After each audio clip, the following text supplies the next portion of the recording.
Hi friends, welcome to Kammasani presents. ఈరోజు అయితే మంచి క్రిస్పీ దోశను తయారు చేసి చూపిస్తున్నాను. మనకు క్రిస్పీగా కావాలి అంటే చేసుకోవచ్చు, లేదంటే మెత్తగా కావాలన్నా చేసుకోవచ్చు. సూపర్ క్రిస్పీగా ఉండి అండ్ మోరోవర్ ఇది చాలా చాలా హెల్దీ. జొన్న పిండితోటి మనం ఈ రవ్వ దోశలను అయితే ప్రిపేర్ చేసేస్తున్నాము. ఎక్కడ కూడా సోడా ఉప్పు కానీ మైదా పిండి కానీ ఇలాంటివి ఏవి వాడకుండా చాలా హెల్దీగా మనమైతే ఈ దోశల్ని తయారు చేసేసుకోవచ్చు. అండ్ రోజు బ్రేక్ఫాస్ట్ కింద తిన్నా కానీ హెల్త్కి చాలా మంచిది. అండ్ మీరు వెయిట్ లాస్ అవ్వాలి అనుకుంటే మాత్రం ఇలాంటి బ్రేక్ఫాస్ట్లు లేదంటే ఈవినింగ్ డిన్నర్ టైంలో ఇలాంటివి చేసుకుంటే మాత్రం హెల్త్కి చాలా మంచిది. త్వరగా వెయిట్ లాస్ కూడా అవుతుంటారు. అలాగే ఈ వీడియోలో మీకు వెయిట్ లాస్ కోసం ఒక మంచి టిప్ని కూడా ఇవ్వబోతున్నాను. మరి ఎలా తయారు చేసేసుకోవాలో చూసేద్దాం. ముందుగా ఒక బౌల్తోకి జొన్న పిండిని తీసుకొని జల్లెడ పట్టుకోవాలి. అప్పుడే ఉండలు లేకుండా పిండంతా కూడా ఒకటే రకంగా ఉంటుంది. దాంట్లోకి 4 స్పూన్ల బియ్య పిండిని 4 స్పూన్ల బొంబాయి రవ్వను వేసుకొని తగినంత ఉప్పును వేసేసుకొని తర్వాత దీంట్లోకి కొంచెం 2 చిటికెళ్ళ పసుపును వేసుకుంటే మంచి కలర్ అనేది వస్తుంది. తర్వాత 1 స్పూన్ వరకు జీలకర్రను వేసేసుకొని ముందుగా పొడి పిండిని స్పూన్ తోటి బాగా కలిపేసుకోండి. చాలా సింపుల్గా అయిపోతుంది. నానబెట్టుకోవడము ముందు ప్రిపరేషన్ అయితే ఏమీ లేదు, అప్పటికప్పుడు ఈజీగా తయారు చేసేసుకోవచ్చు. అలాగే దీనికి మంచి చట్నీని కూడా కాంబినేషన్లో చూపించబోతున్నాను. ఆ చట్నీ కాంబినేషన్లో ఈ జొన్న రవ్వ దోశ అయితే సూపర్గా ఉంటుంది. ఇప్పుడు కొద్దిగా వాటర్ని యాడ్ చేసుకుందాము. అంటే 1 బౌల్ జొన్న పిండికి 3.5 బౌల్ల వాటర్ అయితే పర్ఫెక్ట్గా సరిపోతుంది. నేను కొంచెం పిండిని బౌల్కి వెలితిగా తీసుకున్నాను, వాటర్ని మాత్రం 3 బౌల్స్ని యాడ్ చేస్తున్నాను. అంటే లెక్క ప్రకారం అయితే 3.5గా సరిపోతుంది. మరీ నిండుగా మీరు పిండి తీసుకోకుండా వెలితిగా తీసుకోండి. వాటర్ మాత్రం 3 బౌల్స్ నిండుగా తీసుకుంటే పర్ఫెక్ట్గా సరిపోతుంది.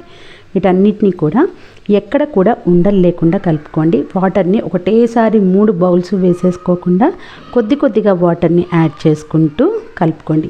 మరీ పల్చగా చేసుకోవద్దు, మరీ తిక్కుగా చేసుకోవద్దు. తిక్కుగా చేసుకున్నా వస్తుంది, ఇబ్బంది ఏం లేదు. మనకు కన్సిస్టెన్సీ మాత్రం జొన్న రవ్వ దోశలాగా ఉండాలంటే మాత్రం 3 బౌల్స్ల వాటర్ అయితే పర్ఫెక్ట్గా సరిపోతుంది.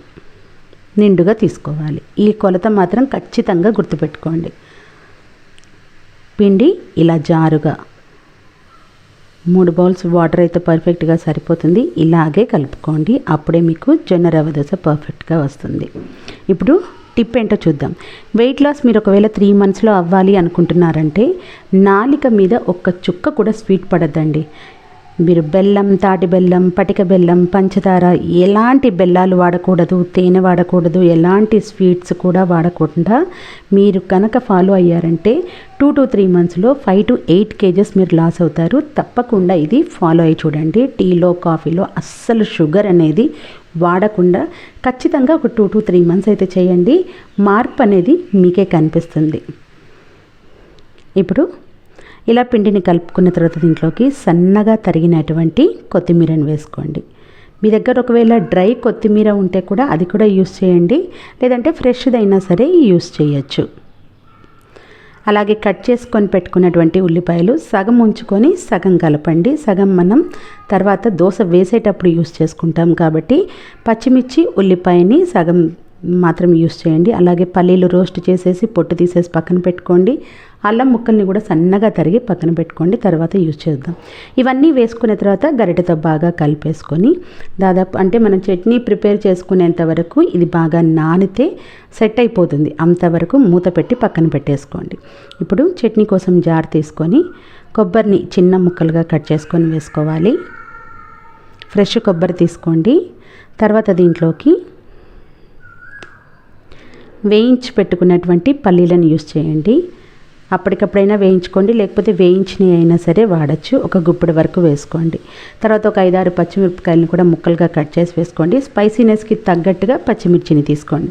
తర్వాత కొంచెం కొత్తిమీరని కూడా కాడలతో సహా వేసుకోండి. ఒక చిన్న బెల్లం ముక్క, కొన్ని అల్లం ముక్కలు, తగినంత ఉప్పు వేసుకొని 2 వెల్లుల్లి రెబ్బల్ని వేసుకొని కొంచెం వాటర్ పోసుకొని మెత్తగా గట్టి చట్నీలాగా తయారు చేసుకోండి. ఈ చట్నీని ఇలాగే తినేయచ్చు, లేదంటే మీరు తాలింపు వేసుకోవాలంటే కూడా వేసుకోవచ్చు. ఏ రకంగానైనా సరే ఈ జొన్న రవ్వ దోశకి ఈ చట్నీ అనేది పర్ఫెక్ట్ కాంబినేషన్గా ఉంటుంది. నేనైతే తాలింపు వేసి చూపిస్తున్నాను. తాలింపు వేసుకునేటువంటి చట్నీని కూడా పక్కన పెట్టేసుకోండి. ఇప్పుడు స్టవ్ మీద పెనం పెట్టుకోవాలి.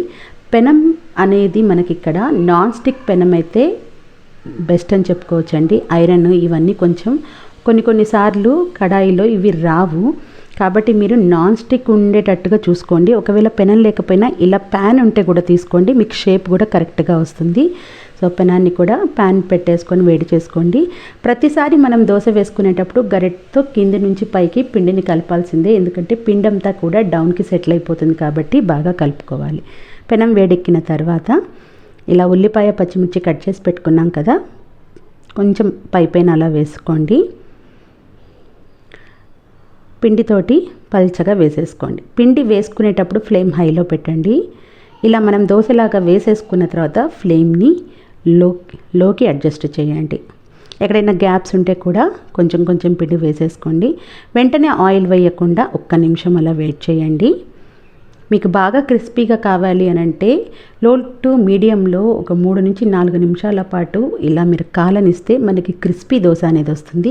కాదండి మాకు మీడియంగా మోడరేట్గా ఉంటే సరిపోతుంది అనుకుంటే ఫ్లేమ్ని మీడియంలో పెట్టేసుకొని 1 నిమిషం తర్వాత ఆయిల్ వేసుకొని దానిపైన ఉల్లిపాయ పచ్చిమిర్చి అల్లం ముక్కలు వేరుశనగ గింజలు వేసేసుకొని ఇలా పక్కలకి బ్రౌన్ షేడ్ వచ్చే వరకు కాలనివ్వాలి. తర్వాత ఒకసారి అట్లకరతో మొత్తం అంతా కూడా ఈజీగా వస్తుందా లేదా అనేది చెక్ చేసుకోండి. రావడం లేదంటే మాత్రం మరి కాసేపు ఉంచండి. 3 నుంచి 4 నిమిషాలు మాత్రం ఉంచితే మీకు పర్ఫెక్ట్ దోశ వస్తుంది. చాలా సింపుల్గా వెరీ టేస్టీ చట్నీతో మీరైతే బ్రేక్ఫాస్ట్కి కానీ డిన్నర్కి కానీ ఈ రెసిపీని అయితే తయారు చేసేసుకోవచ్చండి. చాలా బాగుంటుంది. తప్పకుండా ట్రై చేయండి.